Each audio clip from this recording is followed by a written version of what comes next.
Okay, we're in a 2018 Mazda CX-3 1.8 diesel 115 PS two-wheel drive Sport Nav Plus.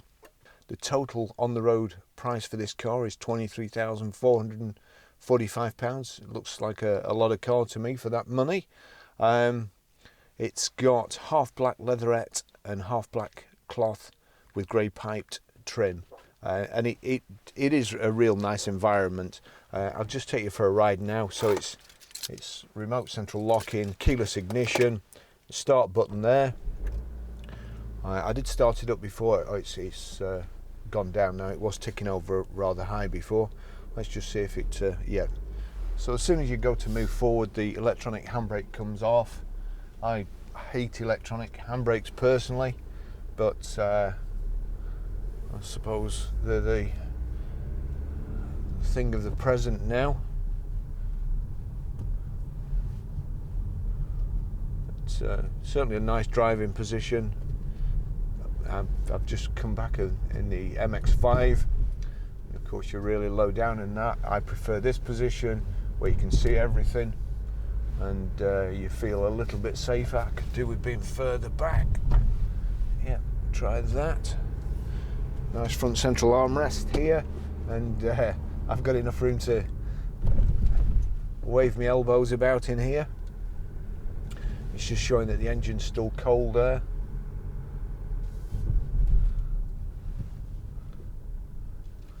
So again, we've got the cruise on the right and your info display there.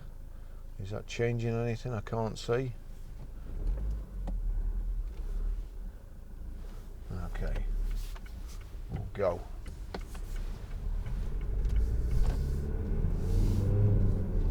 I do like Mazdas.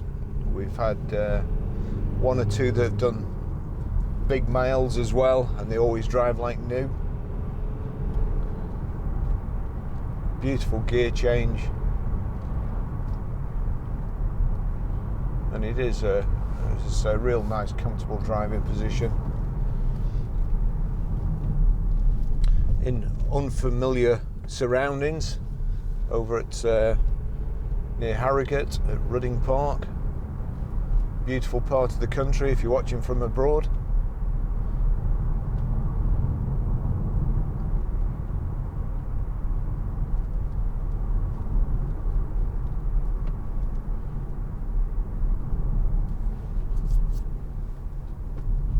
Got heated seats there. Your climate control. Below that there is two USB ins, I think, and an auxiliary in and a power socket.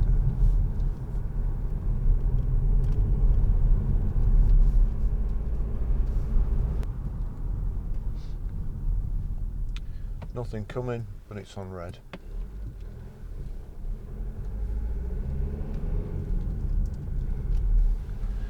So your nav controller is there. I'll just check and see if they have put Rudding Park in. No, they haven't put it in this one, which is a shame. I'll have to look where I'm going this time.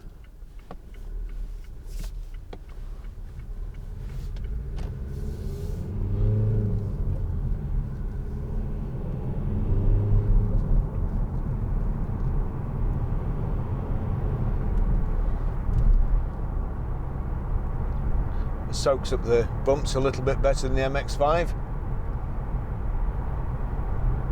Nice smooth drive. Seats are nice, built up at the sides, kind of like sports seats. Hold you in position. You've got auto hold there for stopping on a hill. What have we got? What does that do? Nothing. That goes back. We'll try that star one again. Means nothing to me, that.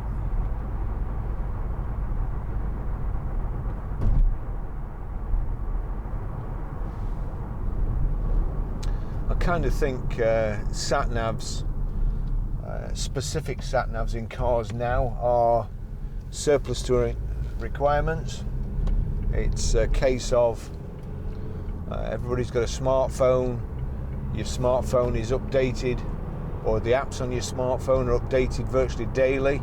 Now, unless they put a SIM card in the sat-nav and that gets the same treatment as your phone, then your phone is far better. I came over to Rudding Park here in a Land Rover Freelander this morning, and the last few miles I had to switch to my iPhone because it just got me to a general postcode area, and it had actually brought me in on the wrong side of the park.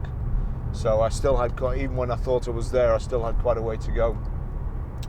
So I do prefer using the phone, and obviously this has probably got it anyway, Apple CarPlay, something like that. I'll try and check and remember afterwards. So I should have just brought a lead and plugged it in. So on the left hand side there, it's telling me to change gear. Below that is your trip computer. In the centre you've got rev counter with digital speedo in a little window. I've got to be honest, I prefer a digital speedo now as well. There's no ambiguity.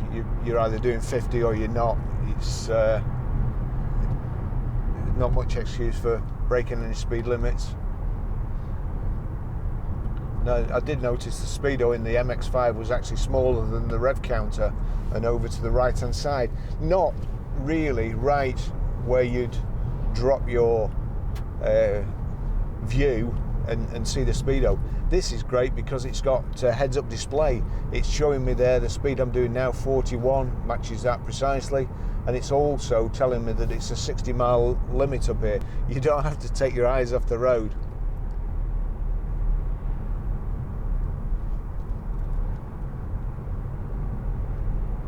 I like this car. I could certainly get used to running one of these.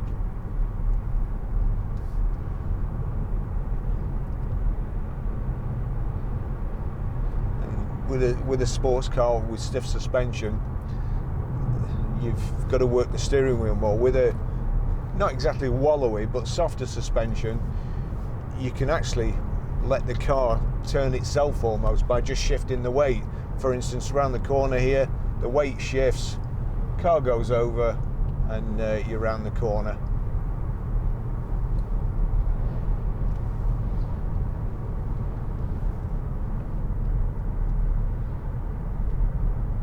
Very nice indeed.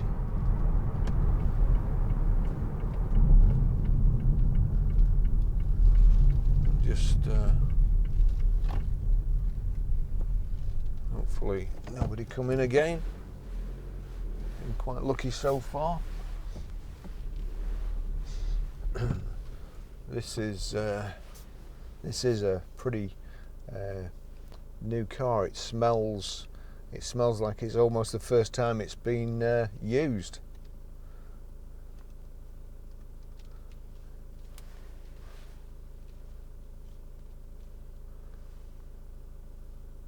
Just trying to do the info display. Miles per gallon, there you go. 370, 45 miles per gallon. Average miles per gallon. And it's yet, let's see. Can't get it to the mileometer. As I said before, these driving days are fantastic. You get to drive all the cars. Unfortunately, cars these days are so complicated. You can be driving a car for months and still not know half the things that the car's got or capable of.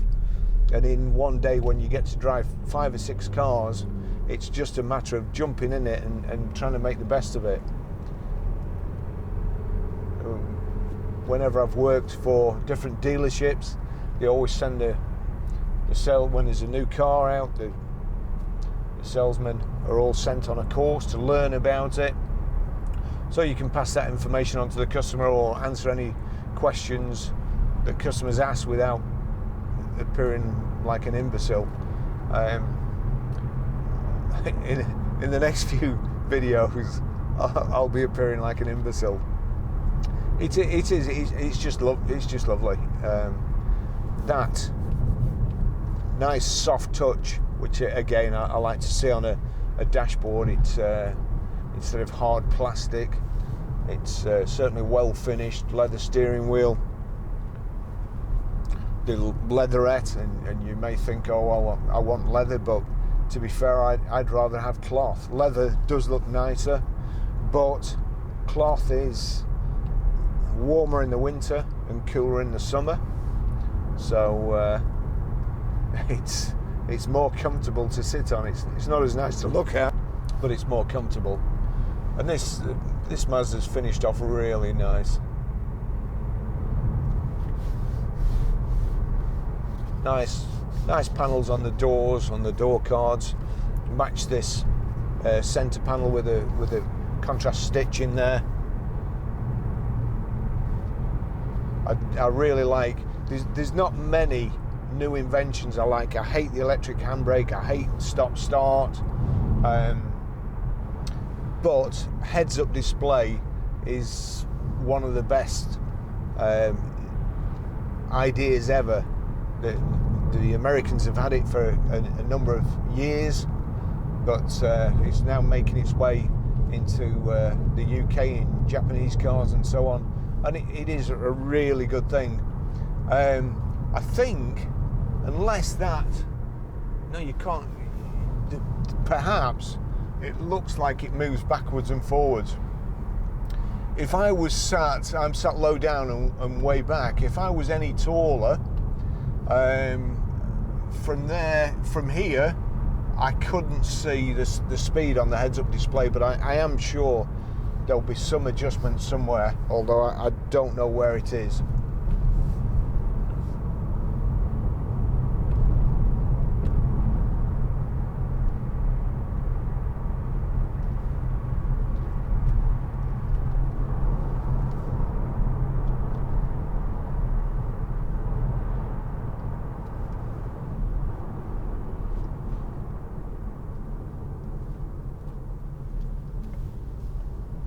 Oh, you must be kidding me. YL18VZY. Sorry, Mazda, thanks for inviting me on this beautiful day, but your car's now a foot shorter than it was when I took it out, thanks to some idiot.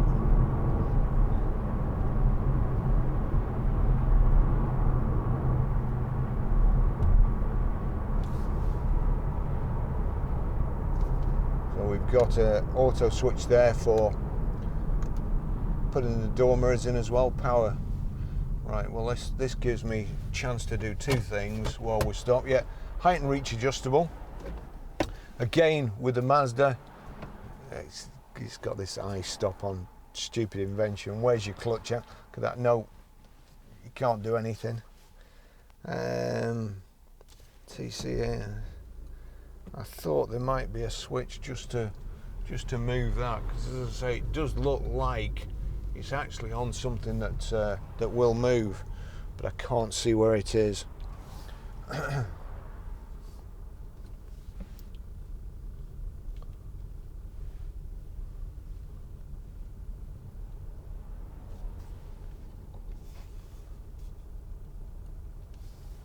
Stuck in this traffic jam, could do without that.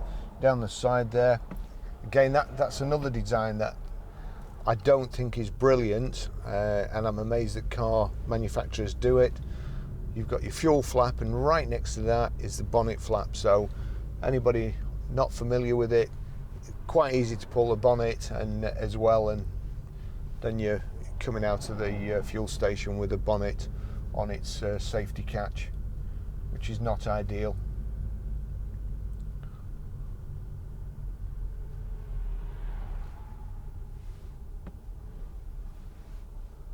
So that has got to move somehow.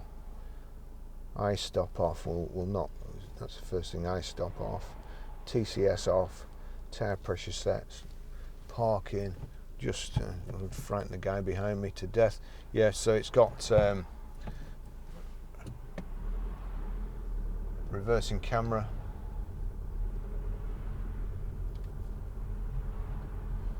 Got both speakers as well. Another great addition.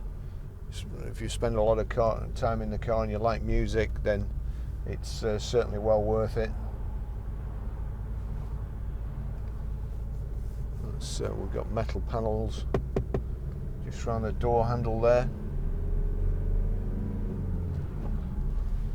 The keyless go, but nice Mazda keys, fit in your pocket easy and easy to get out. What's that? Now that SD card, 2 USBs, auxiliary in, power socket, CD.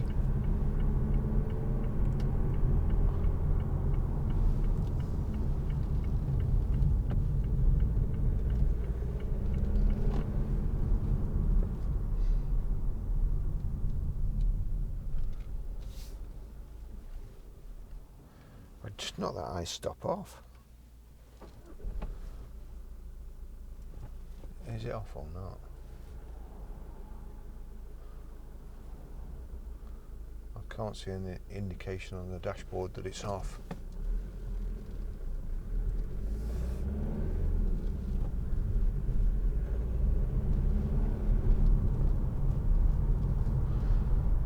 Anyway, one thing I've learned, if not about Mazdas, is that the drivers in and around Harrogate are just as bad as they are around Preston.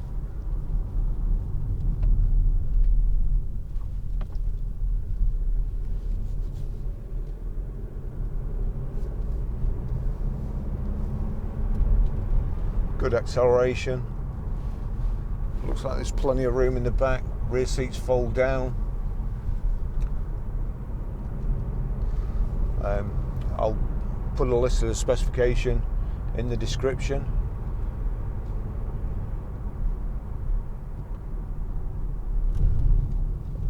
There's so many nice cars out there now. It's mostly down to cosmetics. They all do about the same miles per gallon. Servicing costs are about the same. Road taxes are the same, and it's really a matter of whether or not you like the look of it. They all drive great.